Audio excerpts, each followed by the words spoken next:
የሐሳብ መንገድ ፍልስፍናዊ ወጎች ከተሰኘው የዳንኤል ሰብሮ መጽሐፍ የሚከተለውን ወግ መርጠናል። እግዚአብሔር እንደ ልቤ ያለው ዳዊት እንደ ልቡ ቢሆንለት ኖሮ ብዙ በቸረው ነበር። ዳዊት ግን እንደ ጌታው ሐሳብና ፈቃድ ሳይሆን እንደ ራሱ ሐሳብና ፈቃድ መሆን ስለወደደ ለስሙ መታሰቢያ በገናና መዝሙር ከጀግንነት ጋር ተሰጥተውት ሌላው ግን ልጁን መጠበቅ ነበረበት። እግዚአብሔርም ማን ነው ለጥበብ የበቃ ለእውነት የነቃ ብሎ ከሰው ልጆች መካከል አንድ ሰው ሲያፈላልግ የዳዊትን ልጅ ሰለሞንን አገኘ። ወይም ደግሞ በቃ ለሱ እንዲሆን ወደደ። ስለወደደው ነው እንጂ ተገቢው ሰው እሱ አልነበረም ብለው ኋለኞች ይከራከራሉ። ነገሩ ግን አከራካሪ አልነበረም። ምክንያቱም ማንም ሰጪ ማንኛውንም የራሱ የሆነን ነገር ሁሉ ተቀባይ እስካገኘ ድረስ የወደደውን ለፈለገው መስጠት መብቱ ነው። ስጦታ ለድርድር የሚቀርብ ጉዳይ አይደለምና የሆነው ሆኖ አንዴ በሆነው ነገር ላይ መከራከር ምንም በቃ የክርክር ብቃትን እንጂ እውነቱን አያሻሽለውም። ወይም ታሪክ በክርክር አይቀየርም። ስለሆነም በሱ የምናመንኛ ነገሩን ይሁን ብለን አለፈን። ሰለሞን ነገሰ። ለምን ብሎት እግዚአብሔር ጠየቀው። ሰለሞንም ሕዝቤ ብለህ ቃል ኪዳን የገባህለትን እስራኤልን ከማስተዳድርበት ዕውቀትና ጥበብ ውጭ ሌላም አልፈልግ ብሎ መለሰለት። ይህም የሰለሞን ምላሽ እስከዚያን ዕለት ድረስ ከሰው ልጆች አንደበት ተደምጦ የማያውቅ ነገር ነበርና እግዚአብሔር በሰማው ተደስቶ በሰዓቱ አድናቆቱን እንዲህ ሲል ገለጸ። ጥበብ ሳይሰጠው ጥበብ የነበረው የመጀመሪያው የአብርሃም ዘር ሰለሞን፣ ጥበብ ባለበት ሁሉ እንዳለ የተረዳ የመጀመሪያው የአዳም ዘር ሰለሞን፣ የሀብቶች ሁሉ ሀብት ጥበብ እንደሆነ ቀድሞ ያወቀ የመጀመሪያው የሰው ልጅ ሰለሞን ብሎ ሰለሞን ከጠየቀው ዕውቀትና ጥበብ ላይ ሀብትን ጨምሮ ሰጠው። ወይም ጥበብንና ዕውቀትን ሰጥቶት ሀብት መረቀለት።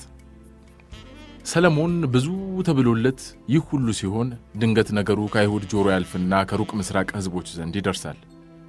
እርሱም ይህ ሰለሞን ማን ነው? እንዴትስ የመጀመሪያው የጥበብ ሰው ተብሎ ሊጠራ ይችላል? እኛ ዘንድ ስንት ሞልቶ ያለ ለዚያውም ስንትና ስንት ዘመን ካለፈ ወዲህ እሱን የመጀመሪያው የጥበብ ሰው ማለት ከእውነት የራቀ ጉዳይ ነው። ጥበብ በመጠየቅ ከሆነ እኛን የሚቀድመን የለም ብለው ከሩቅ ሲያጉረመርሙ እግዚአብሔር ከቅርቡ ነው ሰማቸው።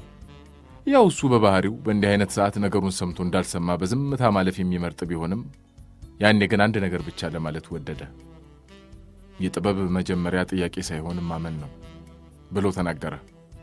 እነሱም የትኛውን እምነት ብለው ድጋሚ ጠየቁት። እሱ ሌላ አልመለሰም።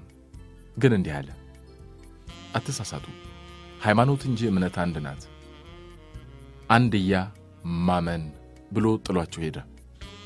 ይህንንም የፈጣሪ ቃል ወደ ኋላ ላይ ሰለሞን ሰምቶት ሲደግመው የጥበብ መጀመሪያ እግዚአብሔርን መፍራት ነው ብሎ ከእምነቱ ይልቅ ፍርሃቱን አስቀደመ። እግዚአብሔር የኋላ ባየው የዳዊት ልጅ ሥራ ብዙም ደስተኛ አልነበረም። ሰለሞን ከአባቱ የወረሰው ዙፋኑን ብቻ ሳይሆን ባህሪውንም ነበርና የትኩረቱ አቅጣጫ ብዙም ወደ አገርና ሕዝብ እሴቶች ከመሆን ይልቅ ወደ ሴቶች አመዘነ። በዚህም ይታማ ጀመር። ሰለሞን የተሰጠውን ጥበብ ሴቶችን ለማማለል እንጂ ለሌላ እየተጠቀመበት አይደለም የሚሉ የሕዝብ ወሬም የአደባባይ ሚስጥር እየሆነ መጣ። የጥበብ ሁሉ አምላክ ለብዙ ጠብቆ የቸረው ጥበብ በዚህ መልኩ ሲመነዘር አይቶ በቃ ከልቡ አዘነ። በዚህም ምክንያት ነበር ሰለሞንን ሊጎበኘው ከማደሪያው የተነሳው።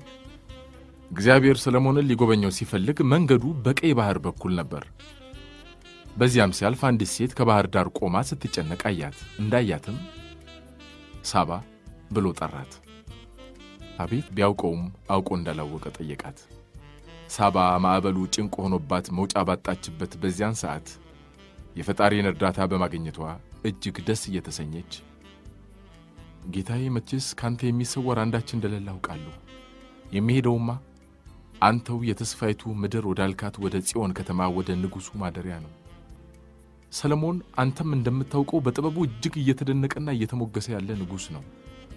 ጽዮንን በጥልቅ ጥበቡና ማስተዋሉ እንዴት ያስተዳደራት እንዳለ ስሰማ ነፍሴ ከጥበቡ ጥበብን ከማስተዋሉ ማስተዋልን መቅሰም ፈለገች። ንጉሡን ካለበት አግኝቼ ሁሉን ከሱ መማር የሌት ተቀን ህልሜ ሆነ። ከዚህም የተነሳ ነው አባቴ ዛሬ ከቤቴ ወጥቼ እሱን ፍለጋ የምንከራተተው ስትል ሳባ እግዚአብሔር በሰማው ብዙም ሳይደነቅ ታዲያ ምን እንዳደርግልሽ ነው የምትሽው ልጄ?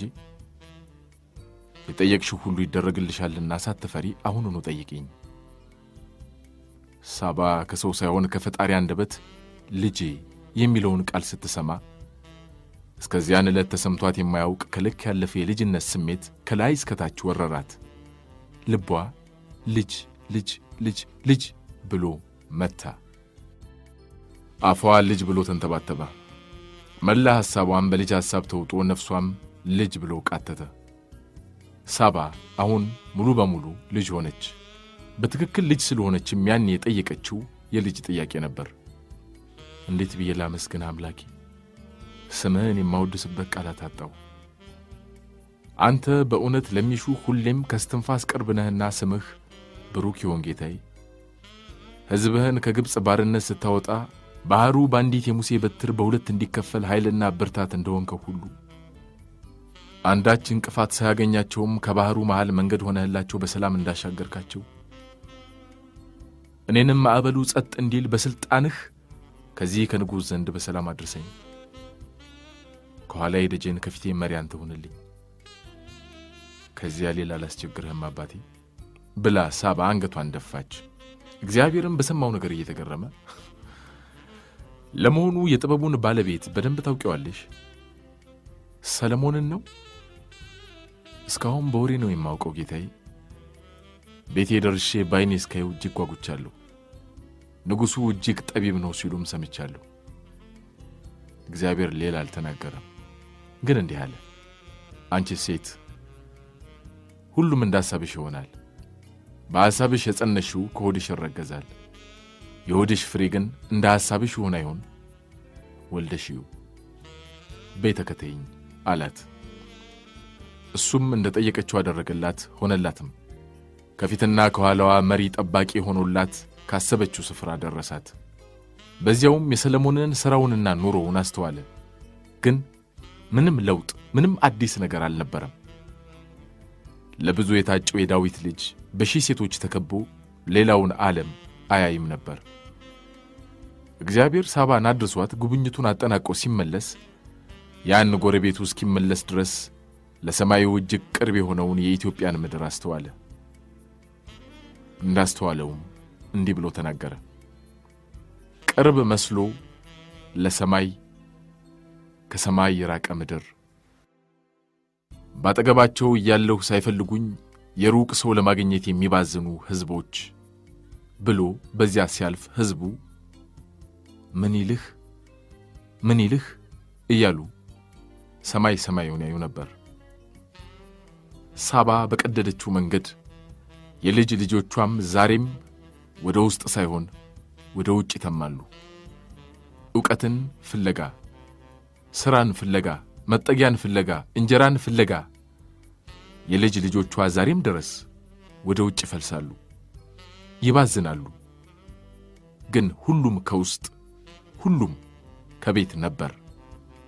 የውስጡን ለማየት ወደ ውጭ ማነጣጠር በሳባ ተጀመረ። የውጩን ብርድ ለመከላከል የውስጥ ልብስ ማውለቅም እንዲሁ። ምድሪቱ ተራቁታለች፣ ሰማዩም ባዶ ነው። ባፈሩ ጨከነ። የውሸት ነፋስ ቀላቅሎ የሚዘንበው የሳባ ታሪክ ብቻ ዛሬም ዘንቦ አላባራም። ይሄው ነው።